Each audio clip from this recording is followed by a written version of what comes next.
So, being a huge Green Lantern fan since like the dawn of existence, I've seen Hal Jordan across pretty much most continuities as Green Lantern and the most notable of all of the Green Lanterns. He fights some of the strongest Justice League villains and even some beyond that. He's even thrashed up notable heroes and villains while they were amped on several occasions in his history, but does that mean you were anywhere near the GOAT? Can Hal Jordan beat the OG, the first superhero of all time, Clark Kent, the Superman from Earth Zero in the modern day, or even throughout history? Well, before you click off thinking, oh my god, here's another lame Superman is the strongest of all time argument, no, it's actually something far more impactful for both characters, as a matter of fact, and to DC as a whole. In my research for this video, I read hundreds of comics from many different eras, and I came to a conclusion that I honestly didn't expect. In fact, I think it's impossible for Green Lanterns, or even the greatest of the Green Lanterns, to win against Earth Zero's Superman, and I can prove it. But before I hit you with the facts and things get too deep, be sure to like and subscribe to myself, Lumos Theromax, or even consider becoming a Theromax Corps member. You get free perks, you get to hang out with me and do all sorts of tons of stuff. But let's just get straight to the video, man. This one's a fun one, and I want to finish up. So, for all you Mega Superman fans out there who are like, oh my god, I can't believe this guy is trying to say Green Lantern is actually as powerful as Superman. But honestly, I think you'd be surprised, especially throughout the different points in DC history whenever it comes to Green Lantern's strength. Green Lantern, as well as Green Lanterns individually or even in teams, are no slouch whatsoever. To give you an idea, we're going to focus on Hal Jordan, who obviously is the consistently most powerful Green Lantern throughout most of the modern age. But let's give you an idea of what lesser Green Lanterns can do. Green Lanterns who have proven nowhere near the level of Hal Jordan. The Green Lantern's power comes from the very emotion of willpower that they have to perform any specific action. The very drive to action they innately feel emotionally. They should they want an object to survive something that nothing else can, well, guess what? They can do that. If you don't believe me, take for example Kilowog whenever he survived the antimatter wave that nuked all of creation during the Crisis on Infinite Earths, and he somehow withstood it. Whatever energy Green Lanterns create, whatever construct they manifest, it's only as strong as their will decides it is, which is a really unique power set in my opinion. Take for example these airplanes ragdolling General Zod inside Hal Jordan in the Green Lantern Corps. The airplanes shown here are clearly stronger than Zod as he takes damage and eventually is knocked out. So, the constructs they make aren't just literal planes and stuff. No, their durability is reflective of their willpower, as I said. Green Lanterns across the cosmos have legendary feats, and have taken on some of the most dangerous cosmic threats in existence before they can even make it to the Justice League or Superman or Earth in the first place.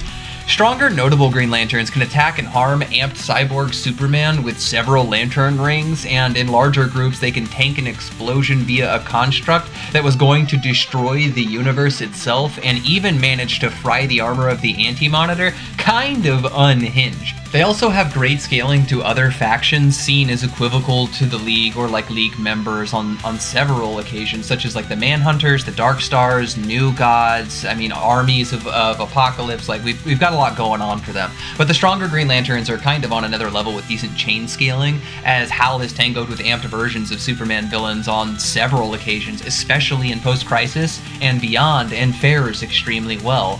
There was even this time he threw hands with amped Flash, who had the powers of Parallax, and was low-key smacking him around. Hal has managed to maim a Mongol who is threatening the entire Trinity working together just before the comic in which he defeats him with Green Arrow, but I mean, Green Arrow's kind of more of a dead weight than he is an actual help against somebody like Mongol, so he basically had a detriment on his side more so than anything. I could be here all day with random cross-scaling, but one notable feat I'd like to point out is him tangoing with Krona. Well, who's Krona exactly? Krona is this wildly powerful rogue guardian of the universe who is capable of wiping the floor with all the Guardians and all of the Green Lantern Corps himself. Later on goes to solo all the Justice League, all of everyone in DC, and then actually all of everyone inside of Marvel, gets sealed inside a cosmic egg, manages to get released from that cosmic egg, and is reborn, gets infinitely more powerful, then puts on Malthusian evolution bandages that amp him even further, then captures the 6 legendary emotional Pokemon, and on top of that, while using all of those powers at the same time, is killed struggling in a fight against Hal Jordan in a Dragon Ball Z style beam struggle. That same Hal Jordan didn't bring the Justice League along because he thought they would all die fighting that Krona. That's kind of unhinged. And if you don't even take any of that, because all of that is just before the New 52, well, let's take something a little bit more modern. Hal Jordan is scaling to threats that can fuck up Ascended Jon Stewart. Keep in mind, this dude can absorb energy that is threatening to destroy the entire DC multiverse, and has been compared directly to modern Kryptonians via Zod, who can match Superman. But hey, it's comics, and both characters have showings as time goes on, pushing their powers higher and higher, as narratively that's just how it works with every issue, and they never cease to release, so this is just going to keep continuing even to the modern day. It's important to note that they're both tangoing with figures using weapons or are the weapons of old gods, something that's seen as one of the bigger new threats to DC. So Superman and Hal are kind of in the same general ranges, even in the modern day, based on who they're fighting, if you believe new god aspects are anywhere near equivocal. However, we're over 5 minutes in and I haven't even mentioned Superman scaling. Yo, Superman always has the biggest big boy cosmic feats that most people tend to look for. Things like holding the heavens, controlling the cosmic armor, given it wasn't alone, being the foundational story that sprawls across all of existence for all other stories. He consistently fights Darkseid and pretty much every other villain who shows up every 10 seconds during one of the next 47 planned crisis events that are inevitably going to happen. Just like Hal, I could be here all day on the unhinged feats of Superman, and honestly most of these are known, and I have an entire video covering most of the most notable ones, so I don't want to spend an entire video on content that everyone's actually aware of. Regardless, Superman is one of the strongest figures in DC, and his impressive feats serve his reputation well. And that of course brings us to the main plot. Can Green Lantern or the Green Lanterns overcome Superman? Well, let's be honest, boys and gals. Superman is basically shredding 99% of the Green Lanterns pretty easily, especially in one-on-one scenarios. He just has a very simple series of feats that are just going to demolish most Green Lanterns, because most Green Lanterns just are nowhere near Hal Jordan's level, let alone any of the big boys. Most of the Earth Green Lanterns are just different. But let's just focus on the consistently most powerful Green Lantern of all time, Hal Jordan, and his matchup against the Man of Steel. After all, those are the two big boys for both the respective categories, Kryptonians on one end and Green Lanterns in the other. Specifically in Post-Crisis, Hal actually has tons of times where he fights Parallax Hal Jordan, a foe that Superman has never claimed a W against, which is actually kind of surprising. Even in 2018's Superman run, Superman lost to Parallax with just a child as the host, and still gets conned out of his body at the end of the story. So you'd think that Hal Jordan should just slam Superman out of the park, but it doesn't end there. If you continue that storyline, Hal actually goes to visit Superman. TLDR, Hal gets mind hacks into thinking Superman was possessed by Parallax, and so he fights him, and Hal gets freaking destroyed in combat against him. Turns out Superman wasn't possessed by Parallax whatsoever, and Hal was just being mind hacks into that situation. Case closed. Hal doesn't scale. Sucks to suck, man. Or at least that's the basic weeb's explanation of this entire situation. We here at Theromax Corps tend to think a little bit harder and use evidence to kind of justify things outside of just, oh my god, look at panel. If Hal just took a loss there, why bother continuing on with the video? Shouldn't that just be auto GG, it's kind of over? Well, I began looking into more instances of Hal and Superman clashing, or even Hal and Superman tier characters clashing, and I began to notice that Hal has no problems keeping up with Superman tier foes who have beaten Superman, such as Mongol, Cyborg Superman, or even Krona, but he always tends to fail in putting down Superman, especially if they have any disagreement or direct engagement, despite clearly being able to harm figures on his level. Take for example this scenario here, where a Green Lantern fights in a Mazo with the durability and hacks of the entire Justice League, which includes Superman, and he blows a hole straight through him. This only makes you ponder the idea further, and after even more research and coming across more and more instances kinda like this, it kind of led me to two very interesting options. Either Superman's foes are holding him back against Hal Jordan, which to me feels like something very out of character for psychopaths like Mongol, who would take great pride in killing Green Lantern, or worse, humiliating him, just like figures like Cyborg Superman would. Which only left me with another option, considering an alternative, perhaps a path some wouldn't consider at all, let alone traverse. Maybe Hal Jordan is holding back against Superman. Okay, chill. I can hear what you guys are typing already in the comment section. Yo, Lumos, chill. Ain't no way this man said Hal is holding back against Superman. Oh my god. But at least hear my reasoning out, okay? No matter how you look at it, Justice Leaguers get random cross-scaling to pretty much every other Justice Leaguer consistently, especially in the post-Crisis era. But there is one thing that really separates Hal from other members of the Justice League. Unlike everyone else, Hal has an active power set. What exactly is an active power set? An active power set is something that isn't necessarily static or consistent the entire time. Take, for example, Superman. Superman's strength is at a set level, just like his durability for most of his stories. Just like most fictional fighting heroes, as time goes on, it will ever steadily increase to help him overcome foes, and even sometimes increase for no freaking reason at all. But for all intents and purposes, he's invulnerable to like most conventional attacks, and if he knows he's fighting someone crazy strong, Superman, as far as I'm aware, doesn't have the ability to make himself less durable in a fight. Or if he does, I guess you think he's an idiot and would do so on purpose against the villains who are trying to kill him versus his allies. And if you believe that, please do us both a favor and just click off this video. Go subscribe to someone else, man. And for those of you who still have a brain and are still hanging out on the video, let's continue forward. Green Lantern's power set is very different because it's active, meaning it's always in flux. It's powered as his will, as I mentioned at the beginning of the video, and a person's will isn't something that's static, it's different at all times, just like your emotions are always different throughout the day depending on how you feel. And Hal Jordan has tons of things that define his will, especially in any given era of DC. What could these things include? How am I going to pay rent? How am I going to make things with Carol Ferris work? How do I help out my family? Most of these are things that are driving factors for Hal, but he's never the type to give in to fear. Well, except for that time where he killed half the protectors of the universe and went on a crazy bender trying to rewrite all of time because someone convinced him to give in to fear via emotional manipulation in the 90s. But hey, let's just forget about all that. So why would his willpower not be maxed against Superman? That's the question. So if you've ever read a story in DC, you should be well aware of the significance of Superman's character over how strong he physically is. Superman is called the main character of DC for a reason. He's always looking forward and towards better things for everyone, not out of selfishness. He's the beacon of hope that everyone aspires to be and live up to. Born out of tragedy, the ultimate story according to the Endless and the very god of Krypton. If you don't believe me, that's not me making it up, man. That's straight from the comics. Like 1 billion of them, in fact. Superman really is that guy. You remember Dr. Manhattan? You know, floppy blue pea man? Because I can't say the whole word on here.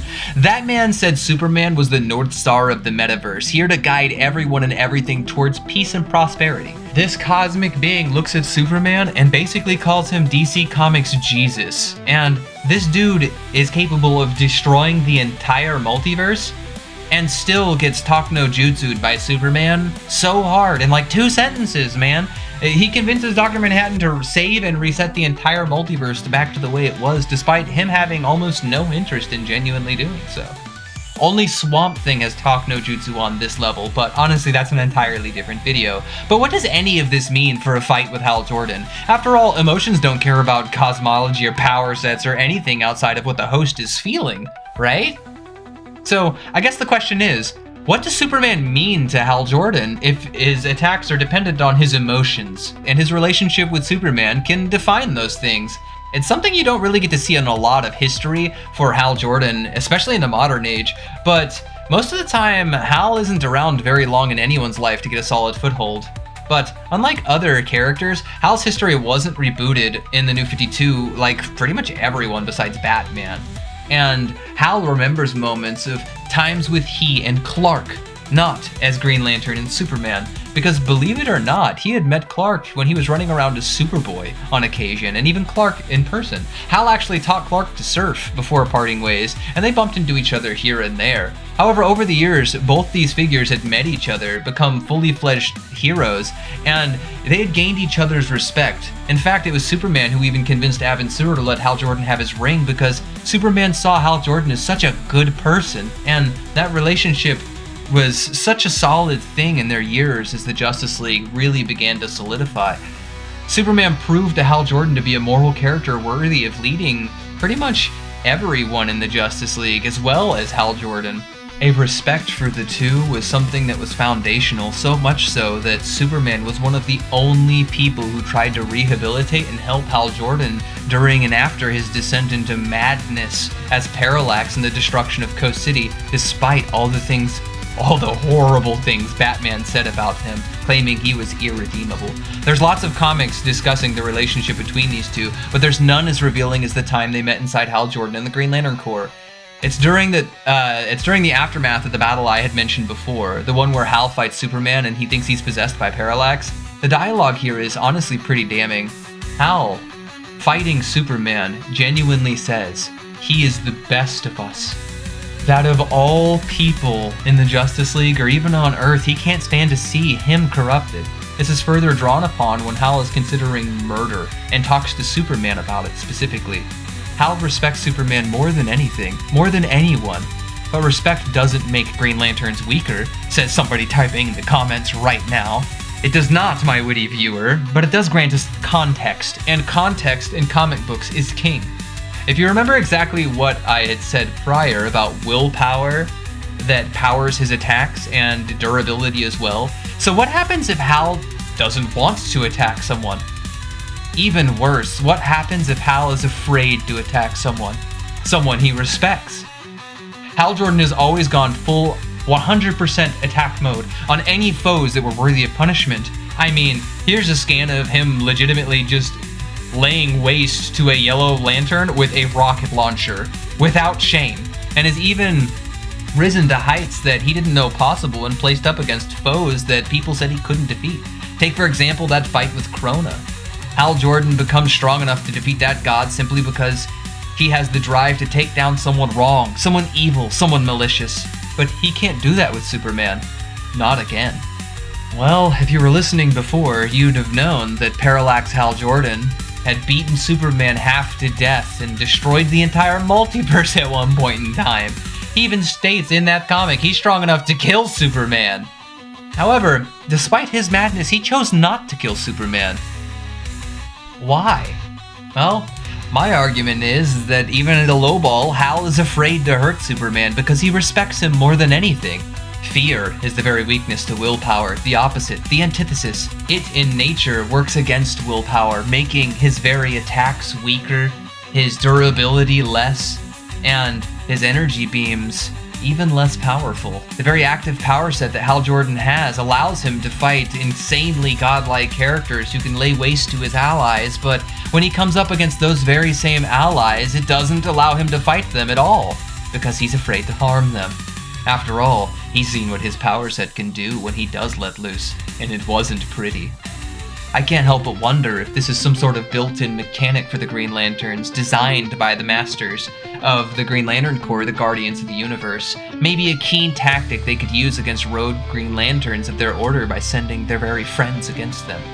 But either way you look at it, this explains why Green Lantern can have the high-end scaling he has, but still lose to Superman and even other Justice Leaguers, not to mention villains from Earth whenever they return. Fear can affect hosts for even the concept of willpower, such as Ion, like when Sinestro weakened Kyle Rayner, one of the greatest ring wearers of all time, by killing his mother and forcing him to feel fear, despite holding the concept of Ion, and even overpowering Ion himself. Hal Jordan has spent much of his life trying to atone for his actions as the monstrous killer Parallax Hal Jordan, and the power required to fight on that level is scary for someone like Hal, with the right mind to throw at someone he has as a friend, such as Superman. Don't believe me? Hal gives up his power a lot of times nowadays. Take for example when the Justice League became gods. It was Hal, the only one who gave up that power, being afraid of the very power he wielded, knowing what he can do with it. Strangely enough, the foundationally heroic character of Superman defeats Hal Jordan before he can even throw a punch, as a result of the respect he feels for Hal Jordan and the fear Hal Jordan has of harming his friends. And that, my friend, is about as poetic as it gets inside of DC. But I really hope you guys enjoyed my breakdown on this content. This was an incredibly dense video. Before editing, I'm rolling at 22.5 minutes. This is gonna be a nightmare, but this is the 9K video you all requested on the channel, so I have to deliver. I'm trying my hardest to get this out. I have literally 15 subs before 9K, so I hope you guys are prepped and ready, because I'm gonna try and bang this bad boy out as fast as I can. So if you really enjoy this content, you will see this much faster if you're a Theromax Corps member. Consider liking and subscribing, or even becoming one of those members. And I hope you guys really enjoyed this action, dude. If you liked this content, you'd love my Green Lantern musical content, check it out, because I have the entire featurette of when Superman goes mad, the metal track. Definitely enjoy, guys, and we'll see you next time. Later, Lanterns. You'll join my list of dead after I tear you in half. And I laughed at the thought of them controlling me. I'm the ultimate dragon that spawned everything. I resist and defy.